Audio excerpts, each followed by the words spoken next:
Hello mga mare, magandang araw. For today's vlog, ganito talaga yung gusto nyo, yung napapagod ako, yung nawawala yung pagiging Disney princess ng babae. Talagang ang dami yung nanonood kapag naglilinis, naglalaba, nagsasampay at nagluluto ako. So wala talagang karapatang magreklamo at magpahinga ang nanay niyan dahil sa inyong mga chismosa na para bang hawak nyo na ang buhay ko. Charis. At dahil dyan, mag-grocery na rin kami at magpapaguest the bill na rin tayo. Lang magpapahinga sa pamilyang to, mag-promote ka dyan. Wag lang din talaga yan siyang mabubuntis.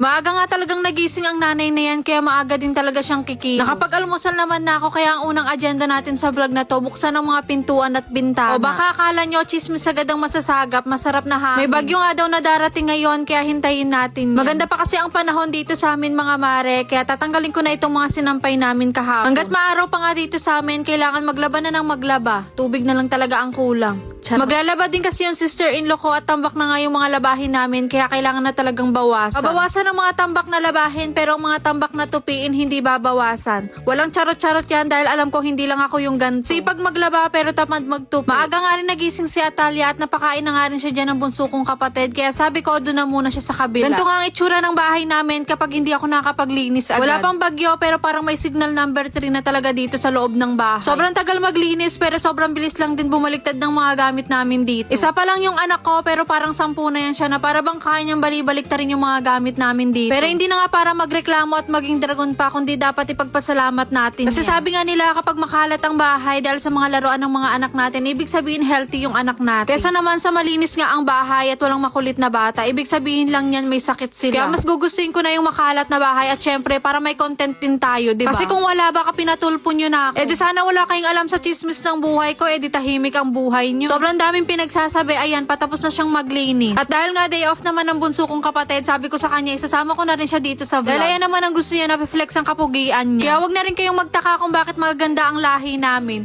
Hala, sobrang yabang. Pinakuha ko nga lang din sa kanya sa kabilang kwarto itong cabinet na binuksan ko nung nakaraan. Hindi ko nga yan agad na-assemble mga mare, pero ayan nga, isasama ko na rin dito sa vlog. Kailangan ko na rin kasi yan gawa ng video at isang araw na lang talaga ang palumi. Parang gusto ko na nga rin magpag-garage sale mga mare, pero saka na kapag hindi na umuulan. Mga bandang hapon nga mga mare, sobrang lakas na ng ulan dito sa amin na dapat mag-grocery na kami. Sobrang nakakatakot nga dahil sinamaan pa yan ng malakas na hangin. Kaya keep safe po sa lahat ng mga nasa mababang lugar at sa mga nasa labas pa ng kalsada. Parang dumaan nga lang din yung ulan dito sa amin mga mare at tumila din talaga agad. Malapit lang din naman itong Save More sa amin mga mare pero sobrang dami talagang nag-grocery ngayon. Siguro pang emergency stock na rin dahil nga merong bagyo ngayon. Tsaka halos wala na rin kaming stock sa may pantry kaya kailangan na rin talaga naming mag-grocery. Nung nakaraang buwan pa kasi nung last na namili kami. Tsaka kailangan ko rin talagang mag-grocery dahil nga birthday na ng mama ko bukas. Dadamihan na namin ng pamimili dahil halos busy na rin talaga kami araw-araw. Tapos si Mr. araw-araw na din talagang pumapasok at hindi na rin talaga siya nakakapag-stay ng matagal sa bahay. Sabado linggo naman araw talaga yun ng family day namin kaya puro pamamasyal lang din ang ginagawa namin. Puro kayod na lang at pagiging alipin ng salapi, dapat mamasyal din tayo. Kumuha na nga rin pala kami ng mga dilata pero hindi yan aaraw-arawin. Baka sabihin nyo na naman. Hindi na nga rin ako masyadong nakapag-video pa dahil nakatulog na talaga si Atalia kakaikot. Magpapagas na bill na nga rin tayo at kung sino nga yung pinakamalapit na makakahula ng total bill namin, agad-agad may 200. Anyway, pagka-uwi nga namin dito sa bahay, nagpahinga lang din ako saglit tapos ayan, magpo-promote naman tayo na itong bodysuit. O diba, wala talagang karapatang magpahinga ang nanay na yan lalo na kung mukha tayong pera. Dahil nga nag-grocery tayo ng malaki-laki, kailangan nating bawiin ang nilabas nating pera. Grabe, sobrang Latina, sobrang sexy na para bang hindi yan siya nanay. Huwag lang talaga yan siyang mabubuntis at matatagalan na naman sa pagbawi ng katawan. Pero okay lang naman yun mga mare kung masusundan na si Atalia kung si Lord naman ang magbibigay. Sobrang haba na ng vlog na to at 4 minutes na talaga akong nagsasalita. Kaya tama na kayo at hanggang dito na lang muna for today. See you on my next vlog.